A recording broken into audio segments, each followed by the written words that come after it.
First and foremost, I acknowledge the Eora Nation and the Gadigal people, and on whose land we meet today, and pay my respect to elders past and present and emerging.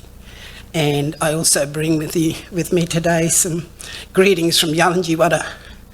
Ladies and gentlemen, I'm going to share with you my perspective as an Indigenous consumer, particularly in relation to the Aboriginal Community Benefits Fund, the ACBF, to bring home to you the enormity of the impact of the funeral insurance company's collapse on myself and many other Indigenous people around the country. I'm going to tell you a lot about myself and my family. After all, funerals are about people and their families. My birth name is Daphne Naden, Daphne Walker, and my married name is Daphne Naden. My Aboriginal name is Dimor. I'm of Gulgu Yalanji heritage, with connections to Gulbadi, Julay and Burra clans from the Daintree rainforest area of North Queensland. Some of you might recognise the name Naden as being familiar to New South Wales. My ex-husband is from Gilgandra. We have 4 daughters and 6 grandchildren. Both my ex-husband and I come from large families.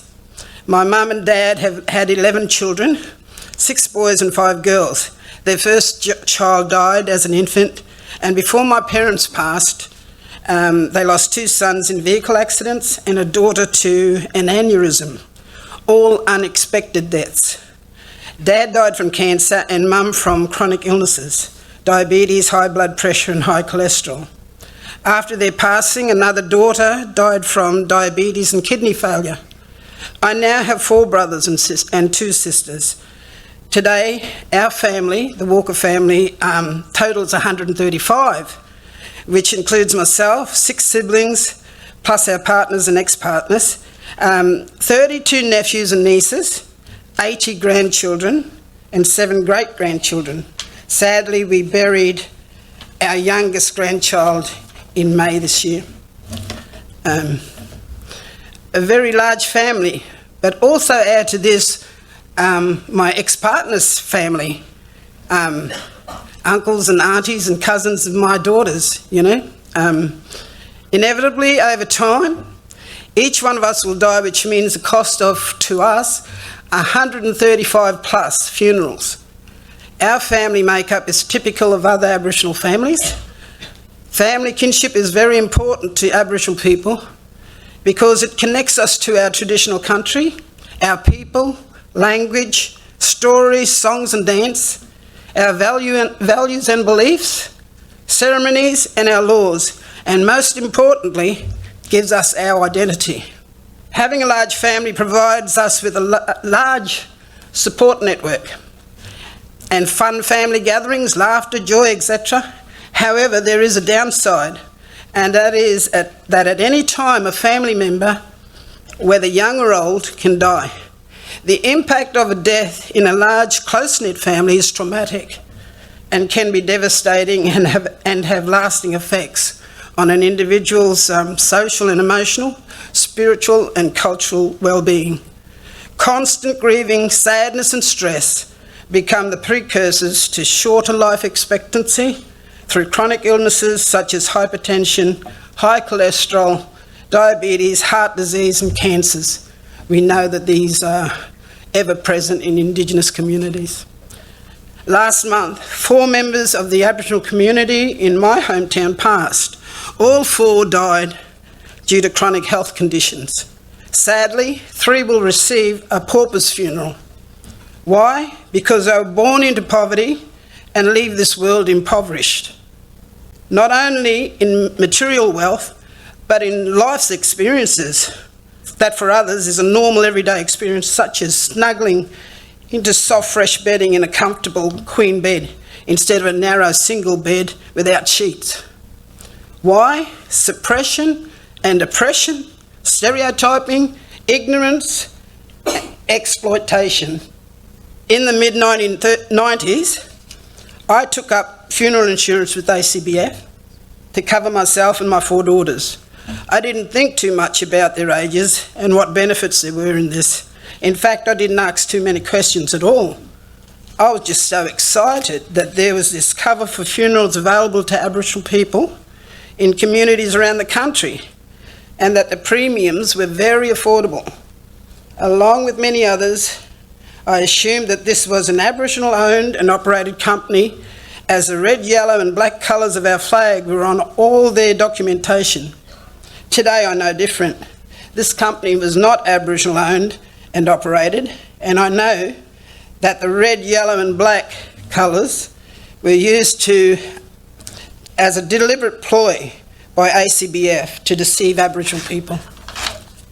From the day I signed up, I felt relieved and assured in myself that when I die, my funeral costs would be covered and that my daughters would be able to grieve without the stress of having to find money to pay for my coffin and other associated funeral costs.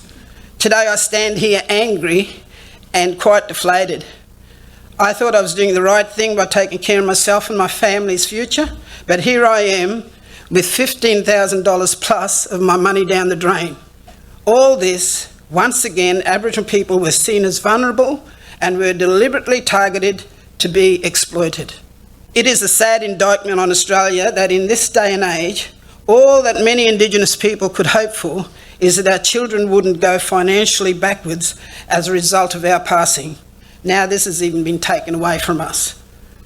As a consumer, I have learned over time to be careful about the contracts and agreements I enter into, but I admit I still get burnt as I don't ask questions and delve further into contract clauses that I don't quite understand. I am confident in my ability to read, but still struggle to assert myself. Almost daily, with every interaction with non-Indigenous people, I'm having to deal simultaneously with the stereotypical views and assumptions about Aboriginal people to protect myself from the emotional hurts. So while I'm making a deal, all these things are going through my head at the same time. To understand why this is still happening today, Australians need to know that in far north Queensland, massacres of my ancestors occurred in the 1920s. Both my dad and mum were born in the 1920s in bush camps, spending their early years in Urans, Gunyas, before being taken from their camps to church missions. They both spoke fluent Yalnji.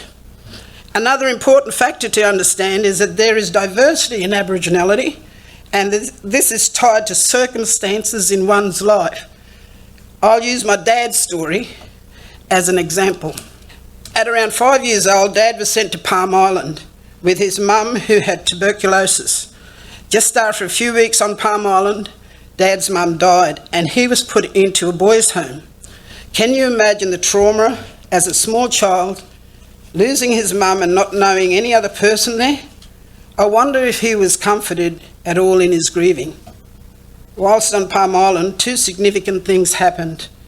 He met a cousin, brother, so family, and he learnt to read and write in the boys' home. At the age of 14, he went back to the Daintree mission to family and friends and language and lifestyle he once knew as a child.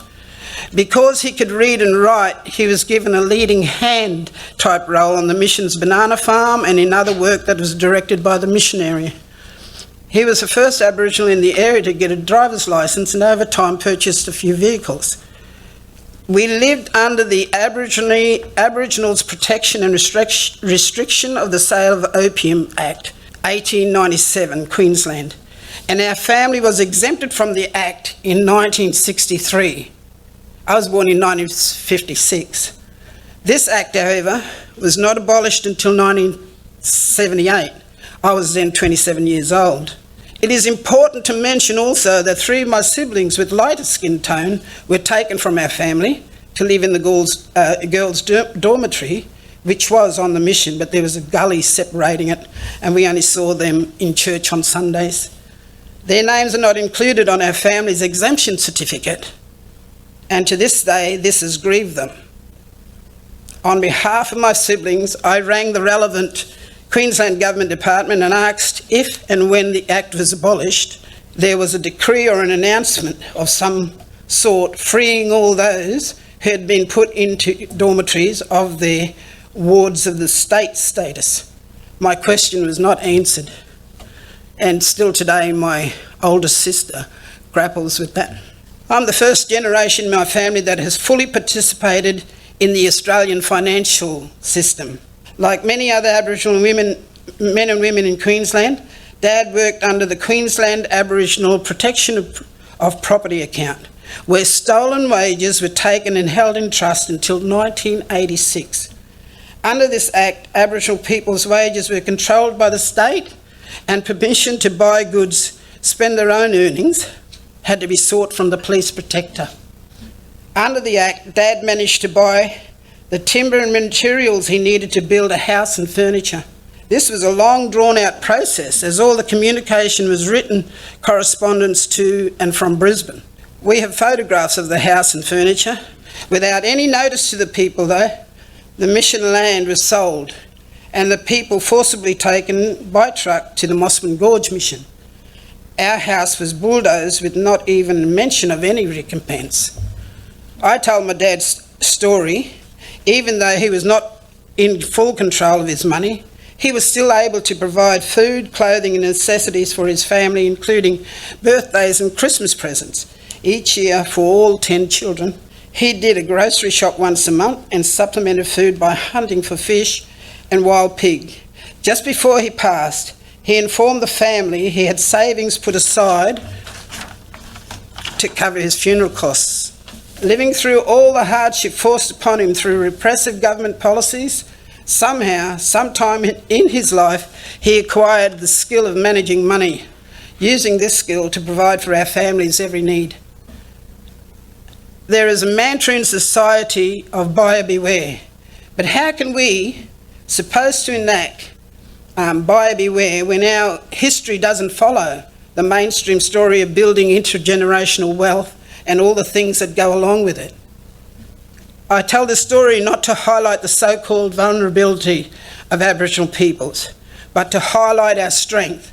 I tell this story to you to reflect on all the ways Indigenous people have had to rely on our strengths and resilience in order to overcome the failings and ongoing vulnerabilities of the colonial system. All the ways we have survived while grappling with systems that have been set up to exploit us, deny us our dignity and inflict pain. The fact that ACBF was allowed to continue to operate for so long is reflective of the fact that government systems continued to fail us. The fact that my father hunted and people in communities continue to hunt to overcome the high cost of living in communities reflects that we are continually deprioritised through inquiry after inquiry with no action actually taken to address the failures of a market-based system. In closing, I'd like to convey the following points. 1, the government has full knowledge of the ACBF issue, as there have been a number of inquiries into its operations over many years. Action to support Indigenous people in this matter is what is required. 2, the poor health status of Indigenous Australians is directly connected to access and affordability of nutritional foods, and until the issue of high food costs in communities is addressed, we will see no improvement. The government is fully aware of this also, as there have been numerous inquiries into this issue over the years. And then thirdly, Indigenous people are still grappling with the impacts of oppressive and repressive government policies and still today manifest through exploitation and targeting of Indigenous people at every level. In closing, I'd like to thank ICANN and the conference organisers for the opportunity to speak here today, and thank you for listening.